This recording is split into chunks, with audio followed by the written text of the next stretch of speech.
It's the light of mine, I'm gonna let it shine. It's the light of mine, I'm gonna let it shine. It's the light of mine, I'm gonna let it shine. Let it shine, let it shine, let it shine.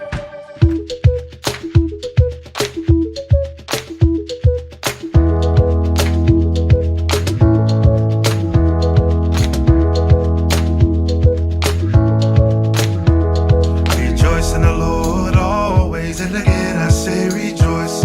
Rejoice in the Lord always, and again I say rejoice. Rejoice, rejoice, and again I say rejoice. Rejoice, rejoice, and again I say rejoice. Hey kids! Today we have a very important exam, and I will share your scorecards with your parents.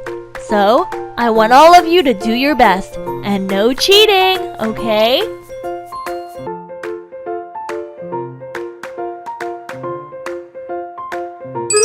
Oh no! I studied the wrong lesson! What should I do? Hey, Tim, show me your test paper.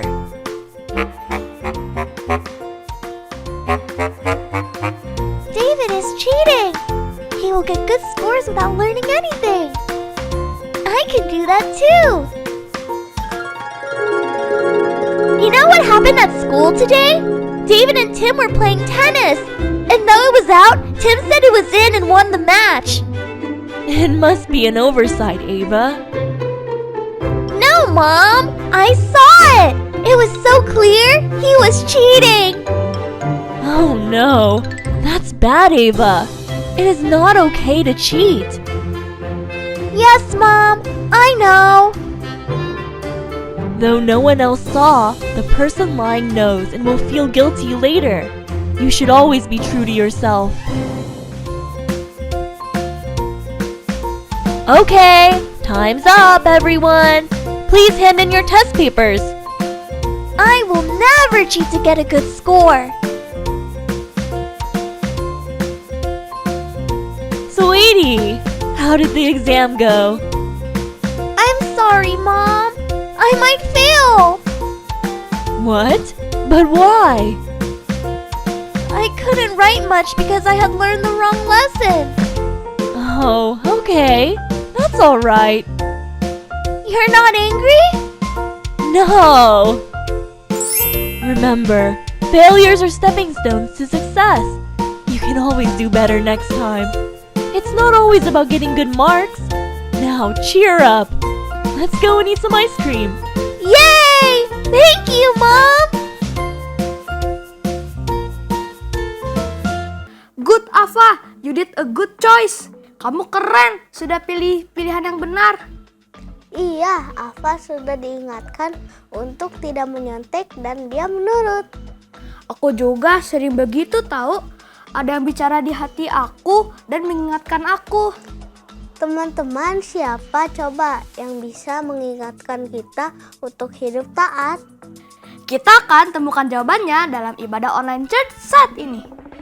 Yuk, kita ikuti ibadah online dengan konsentrasi. Bawa buku Alkitab untuk kita baca. Duduk rapi selama mengikuti ibadah online ya. Allah hadir dimanapun teman-teman berada. Kita ikuti ibadah online ini sampai selesai dengan tidak makan dan minum ya. Ayo menyanyi dan menyembah Tuhan dengan semangat ya. Let's pray. Allah yang maha baik, terima kasih untuk kasih setiamu. Kami mau meninggikan namamu melalui pujian dan penyembahan kami.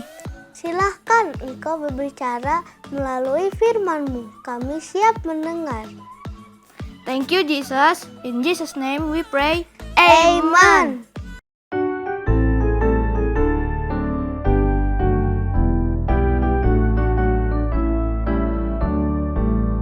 Tiap janji Alkitab untukku, setiap pasal dan ayat untukku, semuanya menjadi berkatku.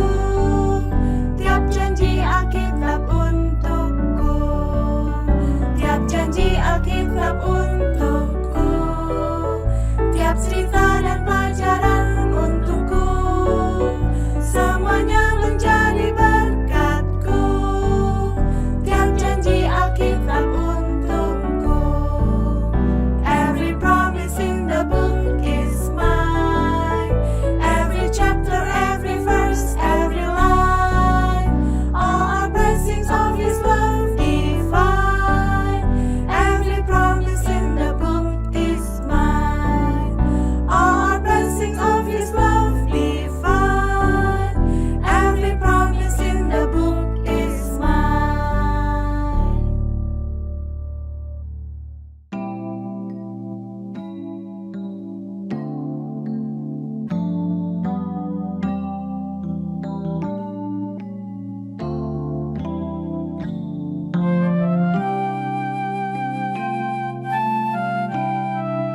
The Bible. It's 66 books of history, stories, letters, and poetry that fit together to form God's one big story. The epic adventure of how He created us and loves us so much that He made a way to rescue us. As we travel through the Bible, from Genesis to Revelation, we discover people who met God and found their lives changed forever.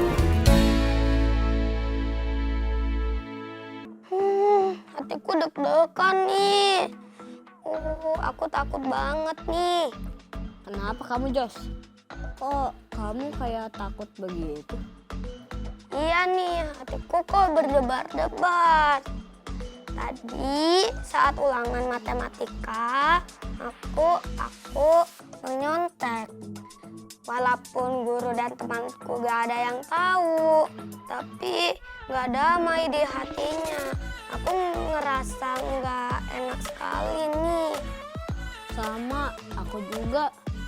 Tadi aku tuh kesel sama temanku yang terus ngeledekin aku. Terus aku marah sama dia dan aku ngomong kasar. Padahal aku udah dikasih tahu mama aku gak boleh ngomong kasar. Gak enak ya. Hati kita jadi gak damai. Iya, aku juga. Gimana ya? Kareti, rasanya aku juga sering merasa gitu. Saat aku melakukan sesuatu yang melanggar, langsung di hatinya ada perasaan bersalah dan aku jadi takut. Kenapa bisa begitu ya, Kareti? Itu masih puji Tuhan loh, Histo dan teman-teman tadi masih bisa merasakan perasaan sesuatu di dalam hatinya. Itu berarti Roh Kudus sedang mengingatkan dalam hatimu, Histo. Oh gitu ya. Jadi Roh Kudus yang sedang mengingatkan dalam hati kami gitu ya? Iya, Roh Kudus juga bukan hanya akan mengingatkan akan sesuatu yang salah, tetapi juga Roh Kudus bisa menghibur saat adik-adik merasa sedih. Roh Kudus bisa memberi ide atau mengingatkan sesuatu saat kita memerlukan. Misalnya saat adik-adik mengerjakan PR atau tugas sekolah, tiba-tiba ingat sesuatu atau idenya muncul. Oh, aku dulu pernah seperti itu. Saat aku coba ingat-ingat latihan futsal yang sudah mulai lupa dan aku harus ingat lagi. Tiba-tiba, yes, aku ingat. Nah, seperti itu contohnya. Mungkin Histo ya dan adik-adik tidak menyadarinya. Tapi sesungguhnya nih, semua itu dilakukan oleh pribadi yang kita sebut Holy Spirit, Roh Kudus. Yuk adik-adik, kita kenali lebih jauh tentang siapa Roh Kudus itu. Apa yang dilakukannya dalam hidup kita. Kita akan pelajari bersama ya. Iya Kareti, aku mau kenal lebih lagi siapa itu Roh Kudus, Kak. Oke, kalau gitu adik-adik, coba dengarkan baik-baik ya penjelasannya dengan tayangan ini. Kenali baik-baik siapa Roh Kudus itu. Tahukah kamu bahwa kata Tritunggal tidak ditemukan di Alkitab? Lalu, dari mana kata Tritunggal muncul? Kata Tritunggal muncul dari pemahaman akan Allah di Alkitab, di mana melalui Alkitab kita dapat memahami bahwa Allah adalah Allah yang Tritunggal, Allah Bapa, Allah Putra, dan Allah Roh Kudus. Sebelum kita belajar tentang konsep Allah Tritunggal, kita harus tahu kalau kita hanyalah ciptaan Allah yang mencoba mengenal siapa pencipta kita. Sampai kapanpun, kita tidak akan bisa memahami Allah secara utuh. Kita bagaikan bidang sebuah dua dimensi yang mencoba menggambar benda tiga dimensi. Seperti menggambar bola di sebuah kertas, sebagus apapun gambar bola tersebut, tetaplah di kertas hanya sebuah lingkaran. Tetapi, paling tidak, kita dapat memahami bahwa Allah adalah Allah yang Tritunggal. Satu Allah yang Esa, tetapi memiliki tiga pribadi. Allah Bapa adalah Allah, Allah Putra adalah Allah, Allah Roh Kudus adalah Allah. Tetapi Bapa bukanlah Putra ataupun Roh Kudus. Putra bukanlah Bapa ataupun Roh Kudus, dan Roh Kudus bukanlah Bapa ataupun Putra, di mana ketiganya memiliki pribadi yang berbeda, tetapi ketiganya dalam saat bersamaan adalah Allah yang esa dalam kekekalan. Di dalam matematika, Allah Tritunggal bukan berarti ada 3 Allah, seperti 1 ditambah 1 ditambah 1 sama dengan 3, melainkan lebih seperti 1 dikali 1 dikali 1 sama dengan 1. Kita mengenal Allah Tritunggal melalui sifatnya, di mana Allah Bapa Sang Pencipta, Allah Putra Sang Juru Selamat manusia, dan Allah Roh Kudus Sang Penghibur. Walaupun begitu, ketiga-tiganya adalah Allah. Kita bisa menggunakan ilustrasi seperti sampo 3-in-1. Satu botol sampo yang berisi 3 manfaat. Ada sabun untuk mencuci rambut, pewangi untuk membuat rambut wangi, dan conditioner untuk membuat rambut halus. Kita bisa merasakan sabunnya dari busa, dan juga wangi dari bau harum sampo, dan conditioner dari halusnya rambut. Kita bisa merasakan perbedaan fungsinya, tetapi kita tidak dapat memisahkan ketiganya karena ketiga-tiganya adalah sampo. Saat kita menggunakan sampo, di saat itu juga kita menggunakan sabun, pewangi, dan conditioner secara bersamaan.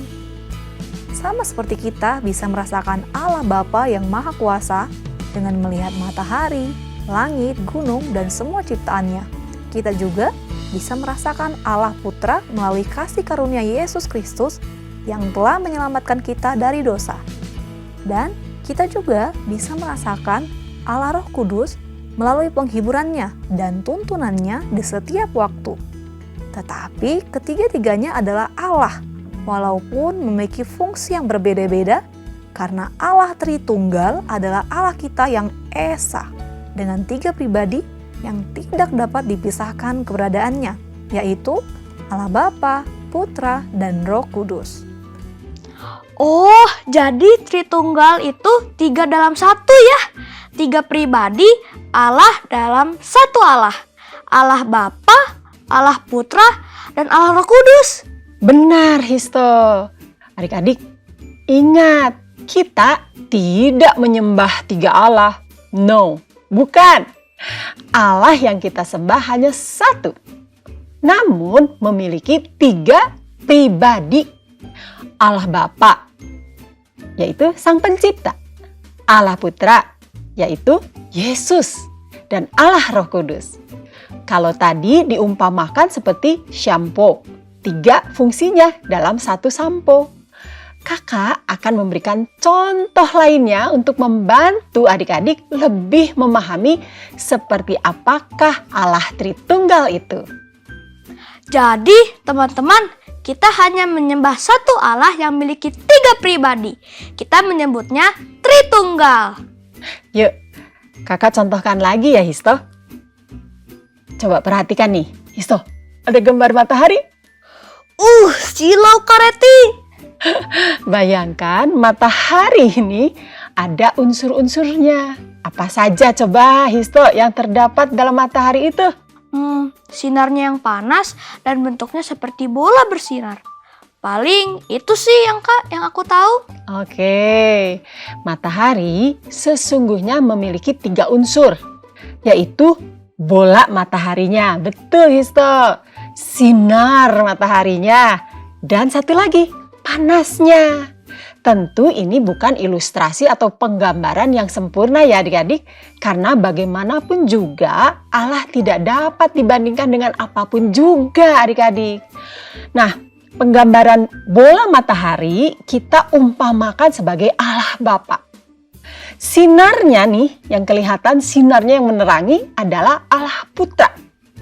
Dan panasnya adalah Allah Roh Kudus. Yang terasa panas tuh ya. Roh Kudus adalah pribadi Allah yang bisa kita rasakan kehadirannya. Seperti tadi panas yang terasa. Oh, jadi di dalam matahari itu ada 3 unsur. Bola matahari, sinarnya, dan panasnya yang bisa kita rasakan ya Kak? Ya. Sama seperti Tritunggal. Tadi Allah Bapa, Allah Putra, dan Allah Roh Kudus. Adik-adik, kita akan belajar bersama pada hari ini, pada bulan ini, tentang pribadi Allah, Roh Kudus. Siapakah Dia? Itulah yang akan kita pelajari hari ini. Who is the Holy Spirit? Siapa Roh Kudus itu? Kakak ingin terlebih dahulu nih mengajak adik-adik mengingat kembali kehidupan murid-murid Tuhan Yesus selama Tuhan Yesus berada di dunia. Oh iya, aku ingat Kak. Tuhan Yesus saat Ia hidup di dunia ini kan hidup bersama ke-12 muridnya. Teman-teman, kita coba ingat kembali yuk nama ke-12 murid Yesus. 1.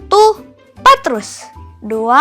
Andreas, 3. Yakobus, 4. Yohanes, 5. Filipus, 6. Bartolomeus, 7. Thomas, 8. Matius, 9. Yakobus, 10. Tadeus, 11. Simon orang Zelot, dan 12. Yudas Iskariot. Hebat.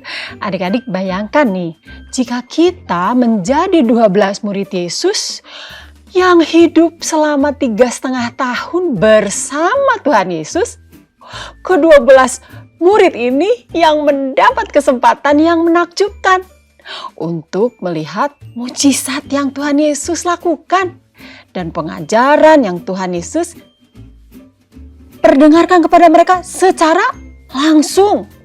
Iya, mereka bisa langsung melihat Tuhan Yesus, makan bersama Tuhan Yesus, dan naik perahu bersama Tuhan Yesus, dan berdoa bersama Tuhan Yesus. Pasti asik banget tuh Kak. Iya, murid-murid merasa aman bersama Tuhan Yesus. Bila mereka lapar, Yesus dapat melakukan mujizat. Bila mereka sakit, terjadi mujizat kesembuhan. Menyenangkan bukan? Murid-murid itu tentu tidak ingin terpisahkan dengan Tuhan Yesus dan ingin bersama Tuhan Yesus selamanya. Iya, aku ingat Kak Reti. Saat Tuhan Yesus memberi makan 5.000 orang. Murid-murid langsung menyaksikan bagaimana semua orang bisa makan sampai kenyang. Karena Tuhan Yesus melakukan mukjizatnya. Ya, betul. Adik-adik, tetapi nih, murid-muridnya itu dikejutkan, dikagetkan ketika Tuhan Yesus memberitahu sesuatu pada saat perjamuan Paskah sebelum Tuhan Yesus disalibkan. Kata Tuhan Yesus seperti ini, "Adalah lebih baik, lebih berguna jika aku pergi. Sebab jika aku pergi, aku akan mengutus Dia, yaitu Roh Kudus, kepadamu." Dan itu tertulis di dalam Yohanes 16 ayat 7. Jika Tuhan Yesus tidak pergi, maka Roh Kudus tidak datang untuk menggantikan Tuhan Yesus. Saat Tuhan Yesus mengerjakan tugasnya di dunia ini, kan dibatasi oleh kehadirannya secara langsung. Jika Tuhan Yesus ada di satu tempat, Tuhan Yesus tidak bisa berada di tempat yang lain. Tetapi kalau Roh Kudus bisa. Karena Roh Kudus adalah roh yang tidak terbatas dan Dia maha hadir. Oh, sekarang aku mulai semakin mengerti. Roh Kudus itu kan roh yang maha hadir. Jadi Roh Kudus bisa hadir dimanapun juga. Seperti saat ini aku di studio, Roh Kudus hadir di sini. Tetapi juga Roh Kudus hadir di rumah bersama keluarga. Dan Roh Kudus juga hadir di tempat lainnya. Begitu kan Kak Reti? Tepat sekali Histo. Dan saat Roh Kudus itu turun, kehadirannya bagi orang percaya tidaklah seperti Tuhan Yesus yang memang langsung kelihatan, bisa terlihat Tuhan Yesus berdiri, berjalan dan bercakap-cakap di samping para murid-muridnya. Kalau Roh Kudus, Dia hidup dan tinggal dalam diri kita, sekalipun kita tidak melihatnya. Amin. Walaupun aku tidak bisa melihat Tuhan Yesus secara langsung, tapi aku bisa merasakan Roh Kudus yang ada dalam di hati aku.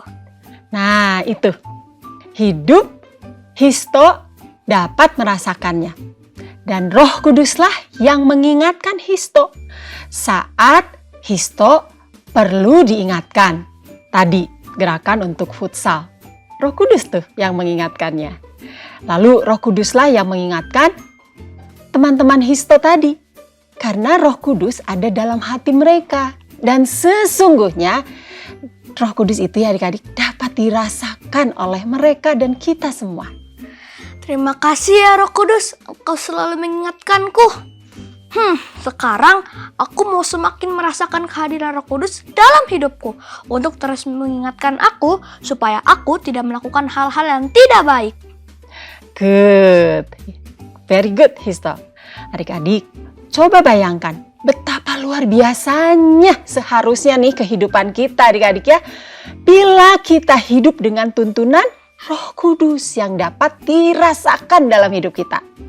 Adik-adik dan kakak bisa rasakan kehadiran Roh Kudus dengan percaya dan menerima Yesus sebagai juru selamatmu. Maka saat itu juga Roh Kudus akan tinggal di hatimu adik-adik. Puji Tuhan, aku sudah terima Tuhan Yesus ada dalam hati aku. Sejak aku kelas 1 SD, aku percaya Tuhan Yesuslah juru selamatku dan Tuhan Yesuslah sahabatku selama-lamanya. Amin. Roh Kudus adalah seorang pribadi. Roh Kudus memiliki kehendak, keinginan, pikiran, dan perasaan. Roh Kudus yang tinggal dalam kita itu bisa sedih atau berduka. Kapan itu? Saat kita mengabaikannya, saat kita tidak mempedulikannya, lalu saat kita terus-menerus berbuat dosa. Oh, jadi Roh Kudus akan sedih ya saat tadi Herod menyontek dan Joshua ngomong kasar. Benar, Histo. Karena Roh Kudus itu adalah pribadi yang mempunyai perasaan. Dan Roh Kudus senang saat bisa membantu Histo mengingat gerakan futsal tadi. Semakin kita melibatkan Roh Kudus, semakin Roh Kudus merasa senang dan bangga pada kita.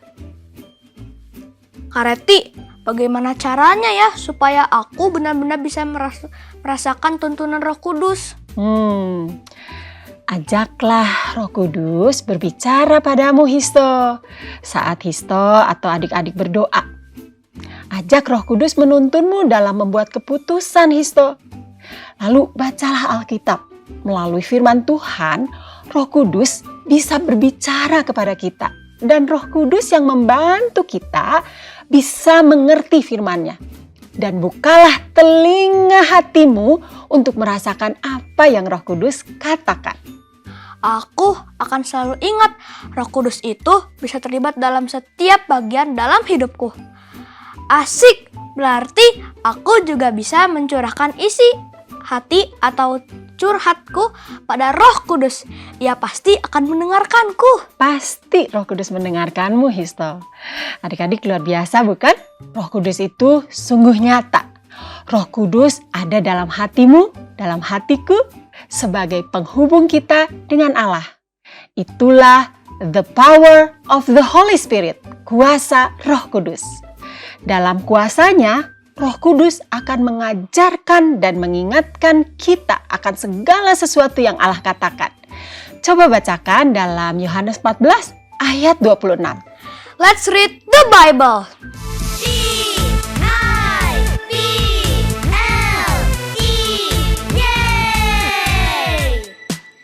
B-I-B-L-E, yes, that's the book for me.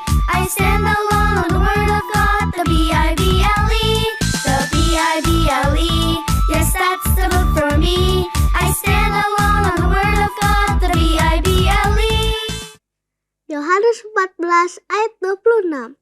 Tetapi penghibur, yaitu Roh Kudus, yang akan diutus oleh Bapa dalam namaku, Dialah yang akan mengajarkan segala sesuatu kepadamu dan akan mengingatkan kamu akan semua yang telah kukatakan kepadamu.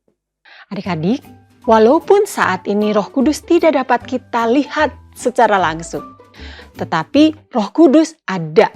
He is real, dia nyata.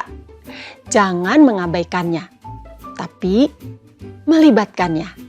Roh Kudus sangat mengasihimu adik-adik dan ingin terlibat dalam hidupmu, baik dalam keadaan senang maupun sedih. Percayalah kepada Roh Kudus. I can trust God no matter what.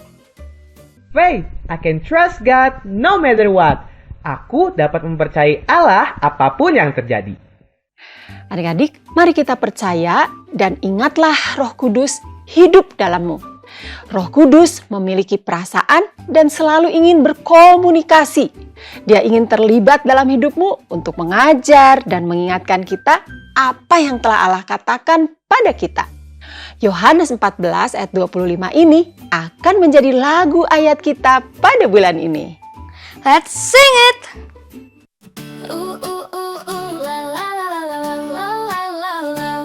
Tetapi penghibur, yaitu Roh Kudus, yang akan diutus oleh Bapa dalam namaku.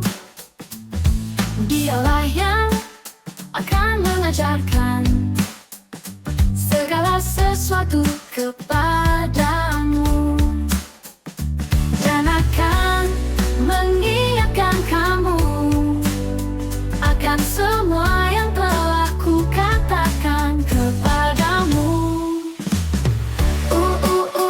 La la la la la la la la.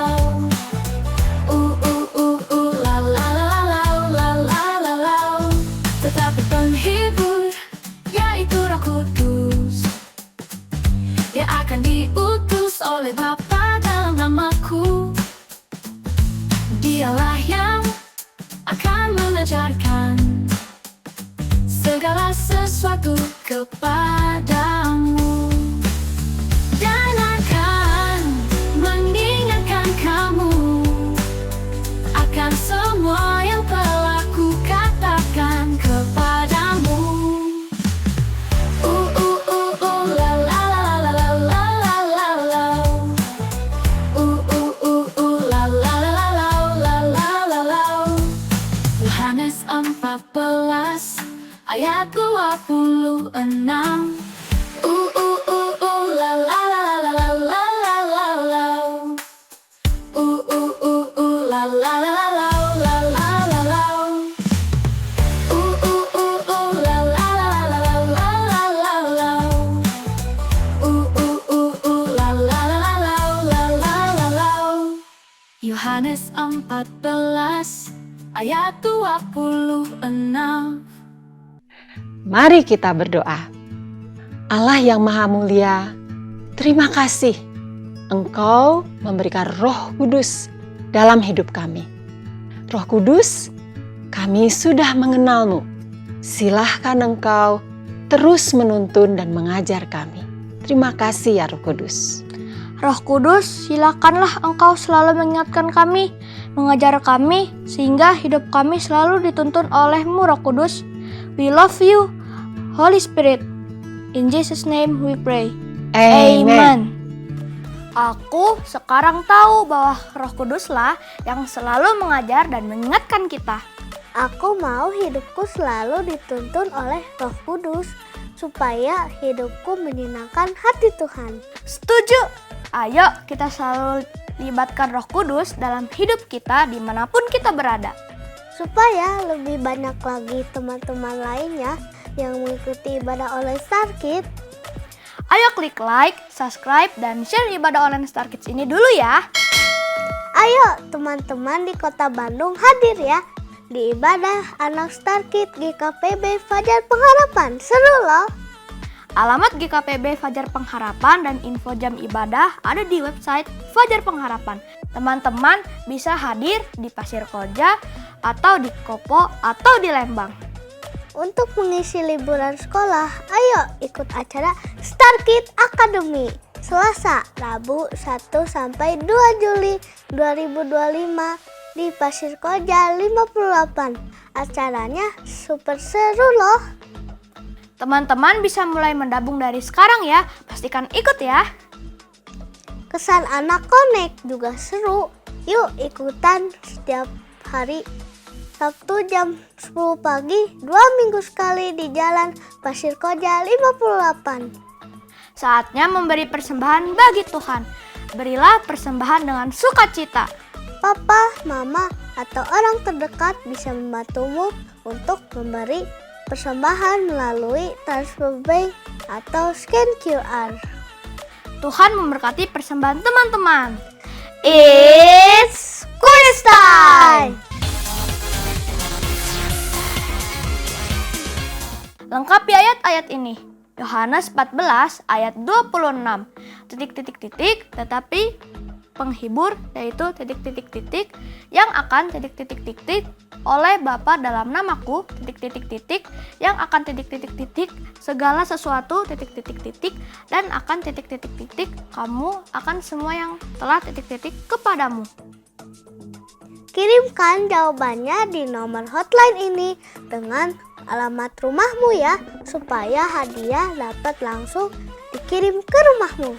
Thank you teman-teman sudah mengikuti ibadah online ini sampai selesai. Tetap semangat ya. See you.